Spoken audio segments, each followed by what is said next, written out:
રાજકોટના વેપારીની સુરેન્દ્રનગરના લીંબડીમાં આત્મહત્યાને લઈને 4 શખ્સ સામે ફરિયાદ નોંધાઈ। સોની વેપારી અશ્વિનભાઈ ઓડેસરાએ ઝેરી દવા પી આત્મહત્યા કરી હતી। મૃતકનો પુત્ર કે જે રાજકોટમાં દુકાનમાં સોની કામ કરતો હતો ત્યાં તેમની ઉપર ચોરીનો આરોપ થયો હતો, જે મુદ્દે સમાધાન થયું અને એફિડેવિટ પણ કરાવવામાં આવ્યું હતું।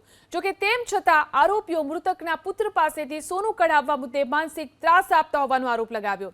એટલું જ નહીં, આરોપીઓ વારંવાર ફોન કરી ધમકાવતા પણ હતા તેવો પણ મૃતકના પરિવારે આરોપ લગાવ્યો છે। આ મુદ્દે લીંબડી પોલીસ સ્ટેશનને રાજકોટના 4 શખ્સ વિરુદ્ધ ફરિયાદ નોંધાઈ છે, જેમાં ધર્મેશ પારેખ, મનોજ વાણિયા, અતુલ પારેખ, વિવેક પટેલ વિરુદ્ધ મરવા માટે મજબૂર કર્યાનો ગુનો નોંધાયો। હું છેલ્લા 6 મહિનાથી હું વિવેકભાઈની ત્યાં કામ કરતો હતો વેસ્ટેજ પર।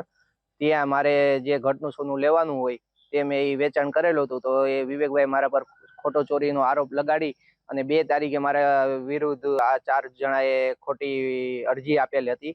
તમને અમે સોનું ને એવું તો આપી દીધું છે, તો હવે અમને અમારા ચેક અને લખાણ તો પરત આપી લ્યો। એટલે એને એવું કીધું કે તમે હવે એ બધું ભૂલી જાઓ, તમને 20 લાખ રૂપિયા અમે બગાડશું પણ તમને જીવવા નહીં દે, તમને કે તમારા છોકરાને। અને એમની પાસેથી સોનું કઢાવવા માટે થઈને પ્રયત્ન જે છે એ થતો હોય એ મુજબની ફરિયાદીએ લખાવી છે।